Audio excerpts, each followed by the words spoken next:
the only adversary that existed at this time, when the earth went from its pristine beauty to tohu and bohu, was Satan. Therefore, it had to be an act of his. I am laboring this simply because he is trying to do precisely the same thing again. He is helping man whom he hates with a passion to utterly eliminate himself from the earth. And he's giving us the necessary technology in order to do it this time. But it will not happen. If you think all this modern technology, including computers, is of God, you are sadly mistaken. There are many, many plans running at the same time to bring about our destruction. Nuclear bombs, other devastating weaponry of all sizes and types. We actually are using nuclear bombs right now, down in Iran and Afghanistan. You know, depleted uranium is poisoning all of us, not just the enemy.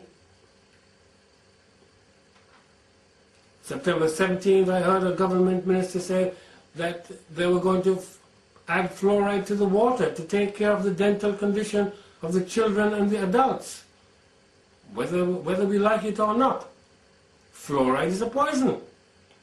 Then we have chemical, biological weapons, drugs, legal and illegal, insecticides, pesticides, poisonous preservatives, satellites, the space station. What do you think that they're doing? Looking at the stars all the time? No. What do you think the satellite's doing? How do you think you get your GPS and your mobile phone, which monitors you, your position, to within a meter? And they say that the satellites can see through your house up to 10 stories deep, nowhere to hide. The list is almost endless, to make you fearful and then destroy you. You know, I'm sure that this large Hadron-Collider will have a negative impact on the planet. Why am I saying this? Because this is what happens with everything we do. You know, the mentioned depleted uranium, killing friends, enemies, and even if you're not down there, the depleted uranium is in the atmosphere. And if you're unfortunate to have been down in this war zone, when you go home, you touch your wife, you contaminate her. You have sex with your wife, well, you know, is your child going to be deformed or not? No longer do people ask, is it a boy or a girl, do they? Is it okay? That's how sad it is. You know, Satan ensures that his required blood sacrifice offerings are constantly topped up with your and your children's blood. We cannot be surprised if things don't go precisely as planned in the next few months with this Hadron-Collider. How could we be surprised? We need to remember that we are told lies as a matter of course. And as you all know, the news is done in such a way that some inconsequential incident is given great priority, and meanwhile they sneak the really important thing on the middle page down in some tiny little paragraph. Just a couple of years back, I think it was, somebody lost their job in government when this leaked out. But we all know this, so her losing her job or him losing his job, I think it was a woman, makes no difference. It's what goes on. In any case, they would hide the news from us for as long as possible, even if it means that they have to have a law passed. And the grounds would be national security.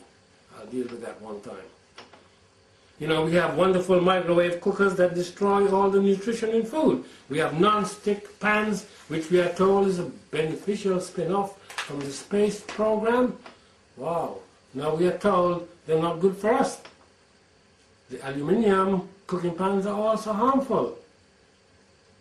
Most machines make horrific noises which deafen car engines and all sorts of engines, mobile phones, drugs, and on it goes, all designed to do what? To destroy life.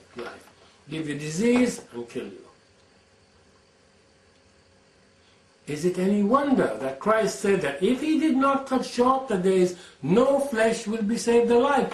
That is why I could say we are not going to destroy ourselves. That is the only reason. You know, all these things I mentioned didn't really deal with nuclear war, biological war, chemical warfare. If you even took those out of the equation, we would still destroy ourselves. But we won't, because Christ said he will not allow it. He will not allow Satan to completely wreck his plans. But we are going to learn that serving Satan has just but one result: death.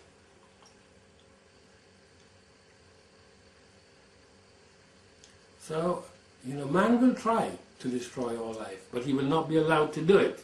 Matthew 24:22, and except those days should be shortened, there should no flesh be saved, but for the elect's sake, those days shall be shortened. It is not talking about salvation, it is talking about physical life. Now, there's a second verse that says something very similar, but in this second verse, it says that the days have already been shortened. Because that's how God is. As I said, God is outside time and space. And often he refers to the future in the past tense, as if it has already happened. You know, he's not limited by the creation he made. Mark 13:20, and except that the Lord had shortened those days, no flesh should be saved. But for the elect's sake, whom he hath chosen, he hath shortened the days. Past tense. He has already done that. That's wonderful. Well, we are coming up to the end, but there are three other things that affect us and we need to consider. One, the eternal God has built into the earth the ability for the earth itself to vomit out its inhabitants when the wickedness reaches a specific level. There are many verses that say this. Leviticus 20:22, ye shall therefore keep all my statutes and all my judgments and do them, that the land which I bring you to dwell therein, spew you not out.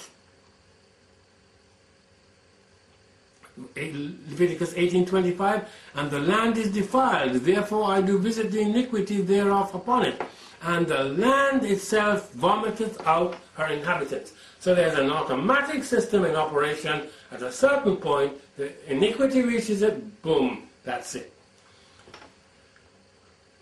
There are other scriptures, but that's two is all you're going to get at the moment.